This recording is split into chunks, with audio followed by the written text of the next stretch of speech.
अस्सलाम वालेकुम वरहमतुल्लाह। मैं हूं बिलाल साजिद और हम बात करेंगे आरजू राजा केस के हवाले से। हम इस केस की डिटेल्स भी डिस्कस करेंगे और इससे जुड़े दो बहुत अहम पहलू हाईलाइट करने की कोशिश करेंगे। सबसे पहला सवाल तो ये कि आरजू राजा है कौन। आरजू राजा एक 13 साला बच्ची हैं जिनका ताल्लुक एक मिडिल क्लास क्रिश्चियन फैमिली से है और 13 अक्टूबर को इस बच्ची को अगवा किया गया उसके अपने घर से।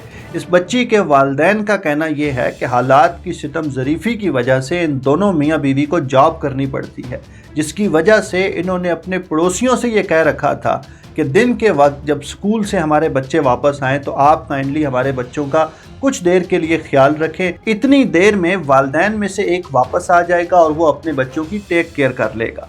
लेकिन हुआ ये कि इन्हीं पड़ोसियों में से एक शख्स, उम्र जिसकी 45 साल बताई जा रही है और ये भी बताया जा रहा है कि इस शख्स के दोनों भाई सिंध पुलिस के मुलाजिम हैं।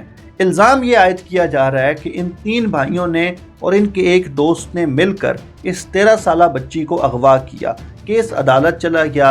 वैसे तो पिछले 17 दिनों से ये फैमिली इंसाफ की तलाश में एक सरकारी दफ्तर से दूसरे सरकारी दफ्तर और एक थाने से दूसरे थाने का तवाफ़ कर रही है, लेकिन अभी की सूरत हाल ये है कि ये केस अदालत में मौजूद है और जिस शख्स ने इस बच्ची को मुबैना तौर पे अगवा किया है वो इस बच्ची की पोजेशन को तस्लीम करता है। वो ये बात मानता है कि बच्ची उन्हीं के कब्ज़े में है, लेकिन साथ ही साथ उसका मौक़िफ़ ये है कि इस बच्ची ने इस्लाम कबूल कर लिया है, अपनी मर्ज़ी से, अपनी ख्वाहिश से दायरा इस्लाम में दाखिल हो गई है और अब ये बच्ची उसकी बीवी है। अब यहाँ पे 2 बड़े इम्पॉर्टेंट इश्यूज़ हैं जो प्रॉब्लम क्रिएट करते हैं। एक तो ये कि अगर आप किसी को इस तरह अगवा करते हैं, उसके वालिदैन की मर्ज़ी की बगैर उसे कहीं ले जाते हैं और बाद में आप ये क्लेम करते हैं कि उस बच्ची ने अपना पुराना मज़हब छोड़ के नया मज़हब अख्तियार कर लिया, तो ये फोर्स्ड कन्वर्जन के ज़ुमरे में आएगा। आप इसकी बहुत सी वजाहतें दे सकते हैं, आप उस बच्ची की स्टेटमेंट्स दिखा सकते हैं, लेकिन ये प्रोसेस नहीं है किसी को दायरा इस्लाम में दाखिल करने का।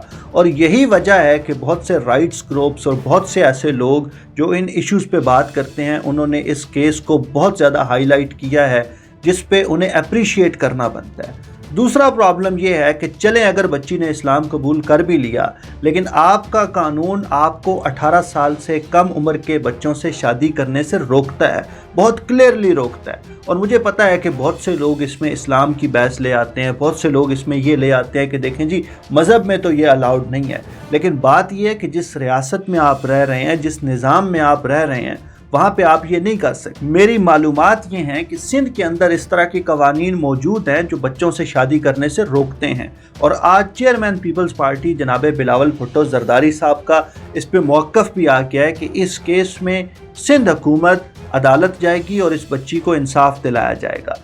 मैं अप्रिशिएट करता हूँ बिलावल भुट्टो जरदारी साहब के मौक़िफ़ को और मैं ये उम्मीद करता हूँ कि उनकी पार्टी, उनकी हुकूमत इस केस में इस मज़लूम क्रिश्चियन फैमिली का सहारा बनेगी। लेकिन साथ ही साथ मैं उन लोगों से भी गुजारिश करूँगा जो चेचनिया से लेके फ़लस्तीन तक होने वाले किसी भी जुल्म पर कराची से लेके खैबर तक रैलियाँ निकालने का सिलसिला शुरू कर देते हैं, उनसे भी मैं ये गुजारिश करूँगा कि हुजूर कुछ नज़र इस तरह के केसेस पर भी।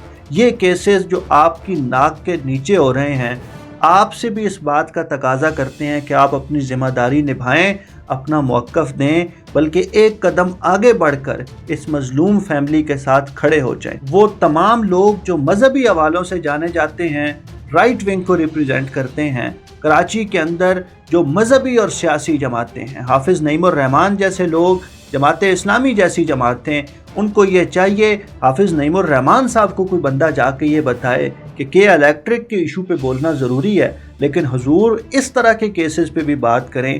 ये केसेस भी आपकी तवज्जो के मुतकाज़ी हैं। आप लोग इस हवाले से क्या सोचते हैं, हमें ज़रूर बताइए। बहुत शुक्रिया।